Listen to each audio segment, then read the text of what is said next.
I will find them.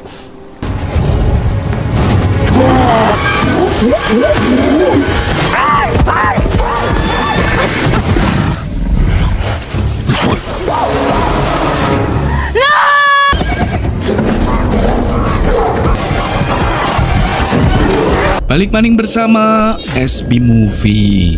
Di video kali ini SB Movie akan mendongeng alur cerita film berjudul Kingdom of the Planet Apes yang dirilis pada tahun 2024. Film ini mengisahkan tentang sebuah virus yang membuat manusia menjadi primitif. Namun virus tersebut malah membuat para kera menjadi cerdas serta bisa berbicara.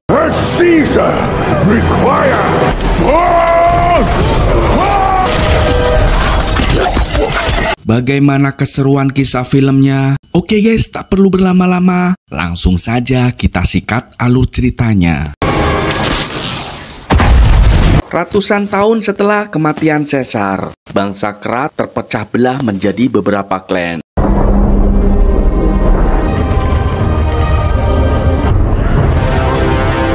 Di suatu tempat, terlihat 3 kera remaja yang bernama Noah, Anaya, dan juga Sona dari klan elang sedang memanjat puing-puing gedung untuk mengambil telur elang. Di mana setiap kera yang sudah dewasa diwajibkan mengambil telur elang untuk dipelihara sebagai simbol kalau mereka sudah dewasa. Di sana mereka tak kesulitan untuk memanjat, karena klan elang terkenal sangat ahli memanjat. Sesampainya di sarang elang, mereka melihat 3 butir telur elang yang ada di sana. Namun mereka tak bisa mengambil semuanya, karena mereka harus menyisakan 1 telur. Kemudian Noah pun mengalah dan menyuruh Sona serta Anaya untuk mengambil telur itu. Dan dia pun melihat ada sarang elang yang lain, namun letaknya sangatlah tinggi dan berbahaya. Noah yang pemberani pun langsung naik ke atas sarang itu. Dan dengan susah payah, Noah akhirnya berhasil mengambil 1 telur elang itu.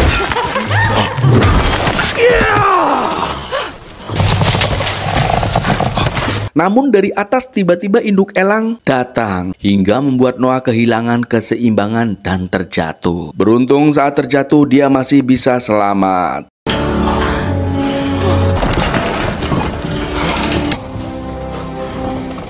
Setelah mereka bertiga turun dan akan pulang, selimut milik Noah dicuri oleh seseorang. Dan tiba-tiba Noah melihat sesuatu di balik pepohonan.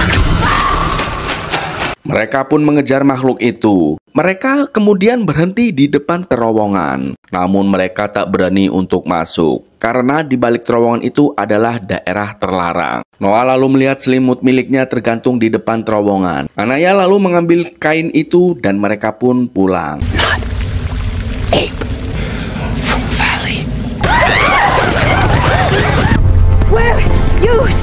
Setibanya di desa Elang Klan, ibu Noah yang bernama Darmi sangat senang melihat putranya pulang dengan selamat. Ia lalu menyuruh Noah untuk menemui ayahnya yang sedang bekerja di dalam kandang elang. Di mana ayah Noah yang bernama Koro adalah seorang kepala suku dan penjinak burung elang.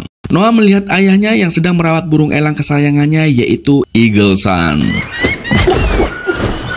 Tomorrow's ceremony.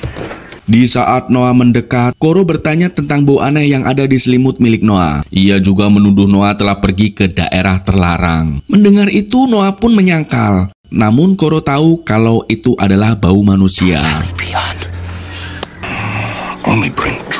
Koro kemudian meminta pendapat kepada para tetua mengenai kemunculan manusia itu. Karena menurut mereka, kemunculan manusia akan membawa masalah. Para tetua pun akhirnya mengirim Oda untuk memburu manusia itu. Malam harinya, di saat Noah sedang memperbaiki tiang jemuran, ia mendengar suara aneh dari dalam dapur. Ia pun pergi memeriksa tempat itu. Lalu ia pun terkejut saat melihat seorang wanita ada di sana. Melihat Noah datang, wanita itu mendorong Noah dan kemudian kabur. Dan dari kejadian itu, telur elang milik Noah pun menjadi pecah akibat didorong oleh wanita tersebut. Noah kemudian memberitahu kepada Shona dan Anaya bahwa telur miliknya telah pecah. Shona mengatakan kalau ia dan Anaya akan menemani Noah untuk menunda upacara telur hingga tahun depan. Namun Noah melarangnya, di mana ia memutuskan untuk mencari telur elang kembali sekarang juga, agar bisa mengikuti upacara tersebut. I must find. Noah kemudian langsung bergegas berangkat dengan menaiki kuda. Saat di tengah jalan, Noah melihat beberapa kera bertopeng tergeletak tak bernyawa.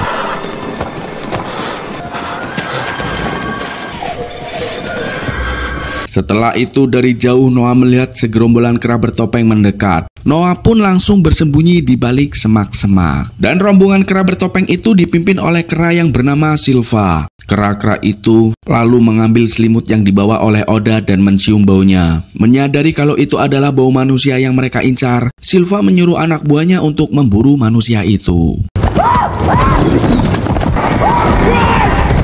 Noah yang panik pun berusaha berlari kembali ke desa untuk memperingatkan yang lain. Namun begitu Noah sampai di desa, ia melihat tempat mereka telah hancur lebur dibakar oleh Silva dan anak buahnya. Noah lalu menemukan Anaya dan ibunya dengan tangan terikat. Anaya kemudian memberitahu kalau Shona sudah dibawa mereka. Noah pun berusaha melepaskan ikatan Anaya, namun kera bertopeng menyetrum Noah. Silva dan anak buahnya menangkap para klan elang serta memaksa mereka untuk ikut dengannya. Kemudian Darmi menyuruh Noah untuk membantu ayahnya yang sedang membebaskan burung-burung elang.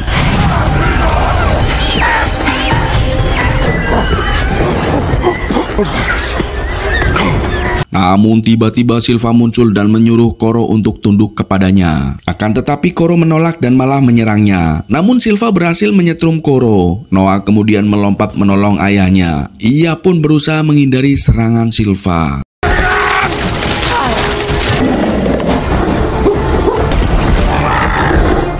Melihat ayahnya yang terpojok, Noah pun berusaha menolongnya. Namun Silva berhasil melempar Noah. Beruntung Noah berhasil selamat dengan bergelantungan. Silva kemudian menyetrum tali itu sambil berteriak menyebut nama Caesar. Dan akhirnya Noah pun terjatuh hingga klenger. Keesokan harinya setelah kembali tersadar, Noah melihat desanya sudah porak-poranda hancur lebur. Di sana terlihat sepi karena semua kera sudah dibawa oleh Silva dan anak buahnya. Noah lalu melihat ayahnya yang sudah metong. Sambil menahan kesedihan, ia pun memakamkan ayahnya. Ia kemudian berjanji akan menemukan dan menyelamatkan seluruh anggota klannya yang telah diculik. I will bring them, Father. Lalu Noah mengambil tongkat listrik rusak yang ada di sana dan kemudian pergi menaiki kuda serta mengikuti jejak kaki para kera yang menuju ke daerah terlarang. Di sana ia pun memberanikan diri memasuki terowongan menuju daerah terlarang. Eagle Sun juga mengikuti Noah dari atas. Di tengah perjalanan, Noah melihat kain milik ibunya. Karena hari mulai gelap, Noah pun memutuskan untuk beristirahat. Keesokan harinya, Noah pun melanjutkan perjalanannya. Saat di tengah jalan, Noah mencium asap yang aneh. Ia pun memeriksa tempat tersebut. Namun ia terperosok jatuh ke dalam tanah.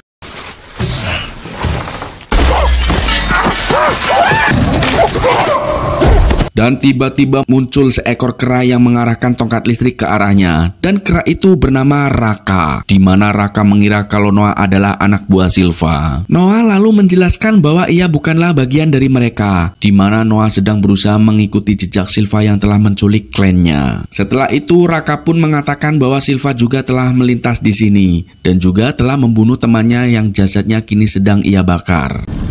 He was my... Beruntung Raka berhasil selamat karena ia bersembunyi sambil melindungi buku-buku miliknya. Noah pun bingung melihat buku-buku itu karena ia belum pernah melihat benda seperti itu sebelumnya. Shameful. In my village.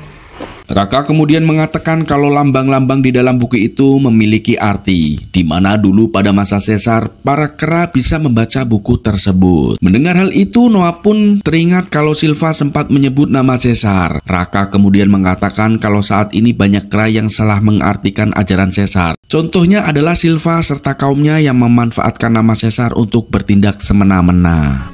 They are scavengers. There was a time. Follow me.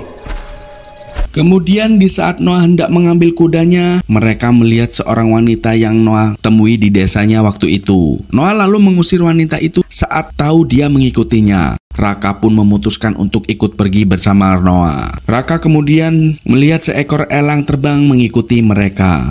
A beautiful bird. Shame. Eagle's son. Malam harinya, di saat Noah sibuk memperbaiki tongkat listrik, tiba-tiba wanita yang sebelumnya muncul kembali dari balik semak-semak. Melihat itu, Raka langsung melempar makanan agar wanita itu mendekat. Dan benar saja, wanita itu kemudian muncul dan mendekat mengambil makanan yang diberikan oleh Raka. Melihat wanita itu kedinginan, Raka lalu mengambil kain milik Noah. Pada awalnya Noah melarang karena itu milik ibunya. Namun Raka menyuruh Noah untuk mengasihi wanita yang sedang kedinginan itu. Wanita itu kemudian mengambil kain yang diberikan oleh Raka. Namun Raka merasakan ada yang aneh dari wanita itu, di mana menurutnya wanita itu lebih pintar dari manusia yang selama ini ia tahu. Kemudian Raka memberikan nama wanita itu dengan panggilan Nova, karena pada masa Caesar semua manusia dinamai Nova. Noah pun menjadi penasaran kenapa dulu Caesar sangat peduli dengan manusia. Raka lalu mengatakan di mana menurut legenda Caesar pernah dibesarkan oleh manusia. Nova. The smell is potent. Beberapa saat kemudian di tengah malam, Noah yang tak bisa tidur akhirnya berjalan-jalan melihat sekeliling. Ia juga penasaran dengan teropong besar yang ada di sana. Saat Noah melihat lensa teropong, ia pun terkejut dan kemudian menaiki teropong tersebut. Tak lama kemudian Nova datang lalu melihat teropong itu juga. Melihat gerak-gerik Nova, Noah pun merasa bahwa Nova tak berbahaya.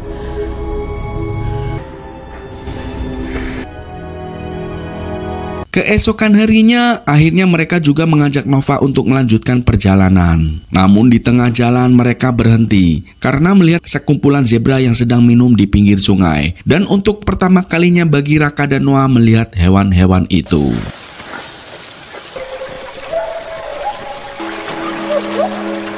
Tak lama kemudian tiba-tiba muncul sekelompok manusia primitif. Merasa kalau Nova harus berkumpul kembali dengan sesama manusia, Noah pun berencana meninggalkan Nova di tempat tersebut. Dan Raka juga akan tinggal untuk menjaga para manusia seperti yang dulu lakukan oleh Caesar. Sebelum Noah pergi, Raka memberikan kalungnya kepada Noah agar Noah selalu ingat dengan ajaran Caesar yang sebenarnya. Akhirnya Noah pun pergi meninggalkan mereka.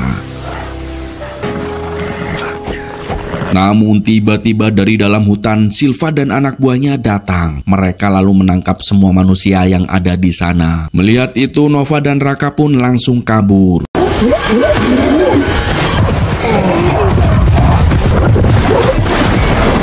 Noah yang melihat Nova dalam bahaya segera kembali untuk menolongnya. Dan ternyata selama ini Silva telah mengincar Nova. Silva dan anak buahnya pun terus mengejar Nova. Beruntung Nova bersembunyi di dalam wet alang-alang.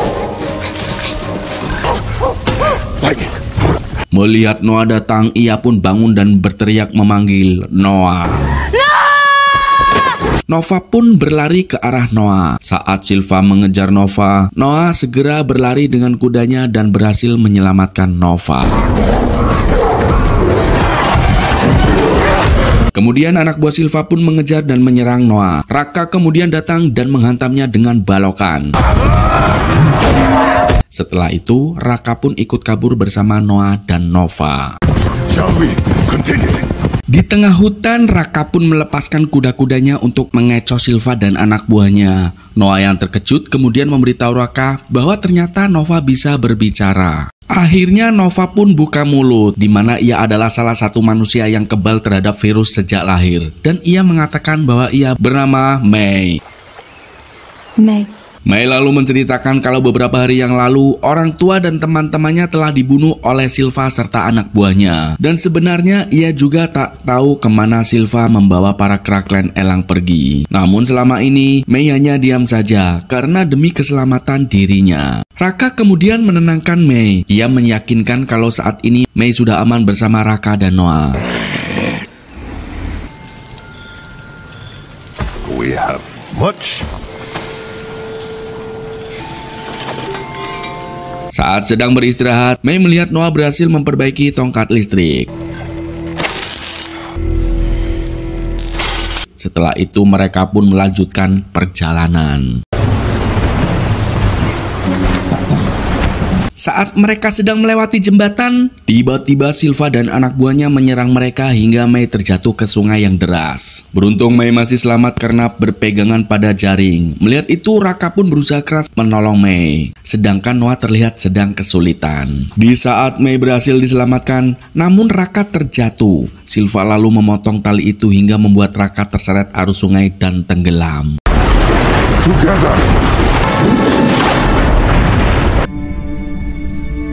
Setelah itu, Noah dan Nova pun dibawa pergi ke dalam markas mereka yang seperti tanggul raksasa di pinggiran laut. Lalu Silva membawa Mei ke dalam suatu tempat, sementara Noah dibawa ke tempat kera-kera lainnya.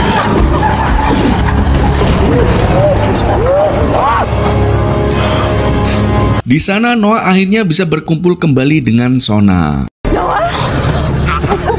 Di tempat lain, Mei dibawa ke dalam sebuah ruangan yang dipenuhi buku-buku. Kemudian muncul seorang pria bernama Fatan, di mana Fatan juga merupakan manusia kebal terhadap virus. Ia juga bisa berbicara dan berpikir serta membaca. Fatan lalu mengatakan bahwa ia pernah berusaha kabur, namun ia terjatuh hingga pergelangan kakinya patah, dan akhirnya ia hanya bisa pasrah berada di tempat ini. Di sini ia juga dipaksa untuk membacakan cerita sejarah untuk pemimpin para kera yang bernama Proximus. That's where Proximus found me. Di lain sisi, Noah menemui ibunya, di mana ibunya sangat senang melihat anaknya yang masih hidup. Tak lama kemudian, mereka mendengar suara trompet yang menyuruh para kera untuk berkumpul.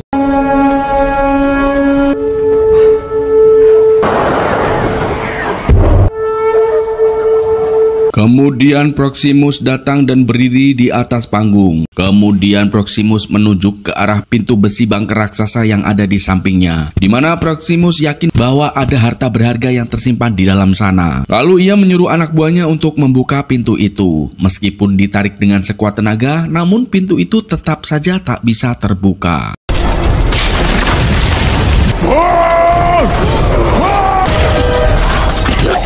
Proximus kemudian menyuruh anak buahnya untuk berhenti dan menyuruh untuk membukanya kembali besok. Stronger tomorrow.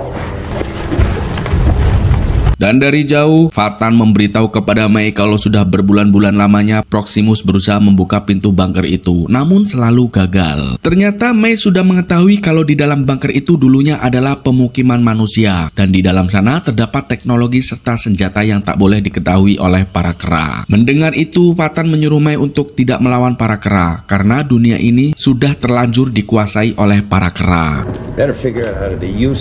Setelah itu, Noah dibawa ke hadapan Proximus.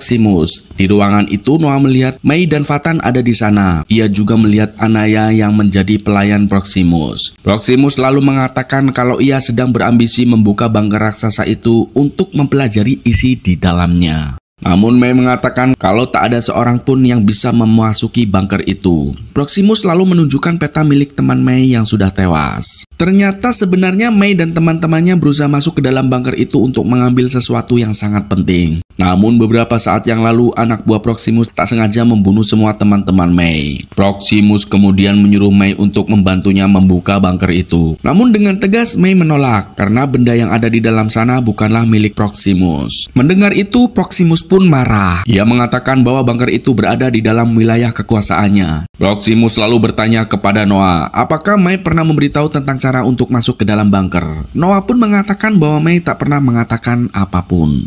She told me nothing. Proximus kemudian mengajak Noah berbicara empat mata. Proximus mengatakan kalau ia sengaja membawa klan Elang ke tempat ini karena ia ingin menyatukan bangsa kera, di mana ia akan menciptakan kerajaan agar para kera bisa berkuasa. Ia juga mengatakan kalau manusia itu tak bisa dipercaya. Oleh karena itu, Proximus harus menguasai semua teknologi yang ada di dalam bunker sebelum manusia menguasainya. Let us eat. Sore harinya, Noah duduk di pinggir pantai sambil melihat kawanan elang dari kejauhan. Noah memandangi kalung pemberian dari Raka. Ia kemudian mengingat perkataan Raka tentang Caesar, di mana Noah yakin kalau perkataan Proximus sebelumnya yang menyebut dulu para kera dikurung oleh manusia itu pasti tidak benar. Tak lama kemudian, Eagle Sun datang dan bertengger di tangan Noah untuk pertama kalinya. Akhirnya Noah pun memiliki ide. Pada malam harinya, diam-diam Noah menemui May. Ia tahu kalau May ingin mengambil sesuatu yang ada di dalam bunker. Noah bertanya kepada May tentang benda apa yang ada di dalam sana. May mengatakan bahwa ada benda yang sangat penting karena bisa membantu manusia untuk berkomunikasi lagi. A book can do this. And this book might bring it back. Noah pun bersedia membantu May untuk mengambil benda itu. Namun dengan syarat May harus membantunya untuk membebaskan para kera klan Elang. Akhirnya May pun setuju. Mereka berdua pun berencana untuk menghancurkan tanggul agar air laut masuk ke dalam bunker dan menghancurkan semua isi bunker supaya Proximus tak bisa menguasainya. And it almost killed all of us. Yes. Destroy what is inside. Noah dan May kemudian menemui Sona serta Anaya untuk membantunya karena mereka bisa melakukan pendakian yang terjal. Mendengar itu, Sona pun bersedia untuk ikut, namun Anaya yang ketakutan menolak untuk ikut. Kemudian Noah menghampiri May yang sedang meracik bom. Tiba-tiba Anaya datang. Setelah dipikir-pikir, Anaya bersedia untuk membantu Noah.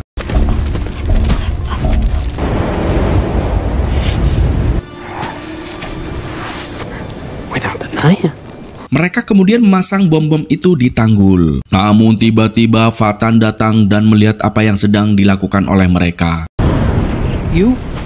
May pun meminta kepada Fatan untuk ikut membantunya. Namun Fatan malah mengancam akan melaporkan hal itu kepada Proximus. May yang tak ingin rencananya gagal, dia pun terpaksa harus menghentikan Fatan. Ia lalu mencekik Fatan hingga metong dan membuang jasadnya ke laut agar tak diketahui para kera lain. Setelah itu mereka menyusuri tepian tebing yang terjal. May kemudian menyuruh yang lain untuk memanjat tebing. Noah kemudian menggendong May naik ke atas. Sesampainya di atas, mereka melihat lubang ventilasi yang terbuka. Mereka kemudian menyusuri tangga hingga sampai di dasar bunker. May lalu menyalakan panel listrik yang masih berfungsi. Lampu-lampu di sana pun kembali menyala.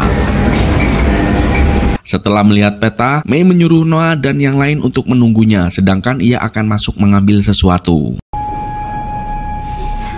Wait here. Noah dan Sona serta Anaya lalu masuk ke dalam ruangan yang sudah terbengkalai. Noah kemudian mengambil sebuah buku, di mana di dalam buku tersebut mereka melihat kera yang berada di dalam kandang. Dan ternyata ucapan Proximus memang benar, di mana dahulu manusia telah mengurung para kera. Di tempat lain ternyata benda yang dicari oleh May adalah sebuah kunci akses satelit. Setelah mengambil benda itu, May melihat beberapa pucuk senjata yang ada di sana.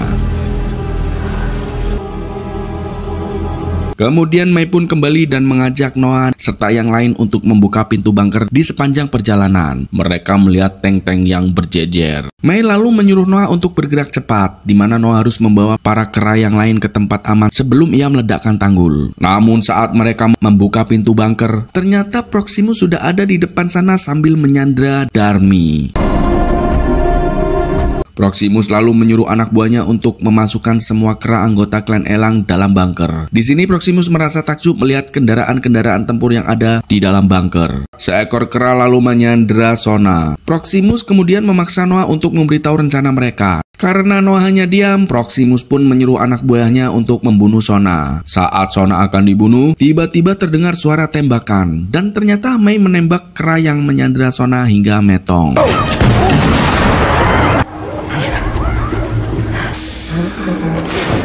Melihat itu, Proximus malah senang. Ia mengatakan kalau May boleh pergi asal dia memberitahu di mana semua senjata disimpan. May pun menolak untuk mengatakan dan tetap pada rencananya untuk menghancurkan semua isi bunker. Noah yang tahu rencana itu memohon agar May tidak menghancurkan tanggul dulu karena klannya masih ada di sini. Namun May ternyata tak peduli. Ia lalu berlari keluar dan mengaktifkan bom itu. Seketika terjadi ledakan hebat hingga menghancurkan tanggul.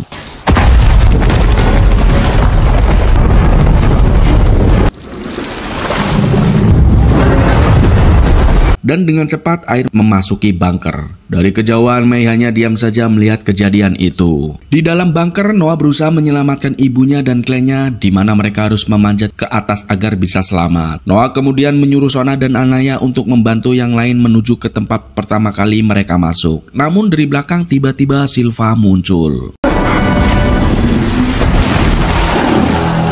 Akhirnya Noah pun harus menghadapinya sendirian. Noah lalu memancing Silva ke dalam ruangan yang sempit. Karena ukuran tubuhnya yang sangat besar, Silva pun akhirnya terjebak dan tenggelam hingga tewas.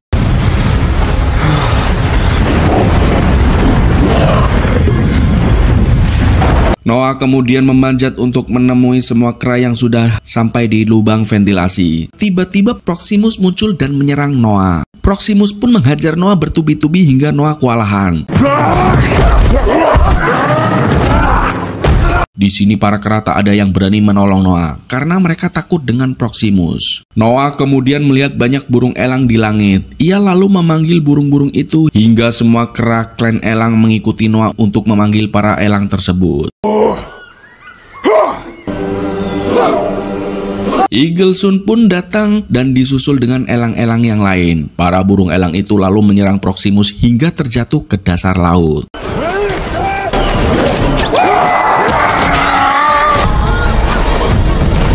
Singkat cerita, Noah dan klan elang kembali ke desa serta membangun kembali desa mereka. Di saat Noah sedang bekerja, ia melihat Mei datang. Lalu ia mengajaknya berbicara empat mata, di mana Mei ingin mengucapkan salam perpisahan kepada Noah, lalu mengatakan kalau ternyata Proximus benar. Manusia memang tak bisa dipercaya. Namun Noah tak peduli. Ia dan klannya akan membangun rumah mereka kembali, di mana mereka akan lebih kuat dari sebelumnya. Noah lalu bertanya kenapa manusia dan kera tidak bisa hidup berdampingan. Ternyata Mei memegang pistol dan sejak awal Mei ingin membunuh Noah. Namun setelah mendengar pertanyaan itu, Mei pun mengurungkan niatnya. Noah kemudian memberikan kalung peninggalan neraka kepada Mei agar Mei ingat kalau ada kera yang pernah menolongnya. Setelah itu Mei pun pergi.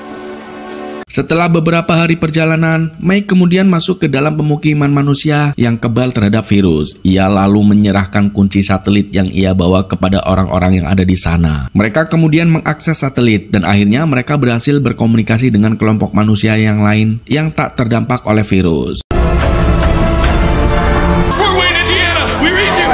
Dan film pun berakhir. Terima kasih sudah menonton. Nantikan alur cerita film menarik lainnya bersama SB Movie.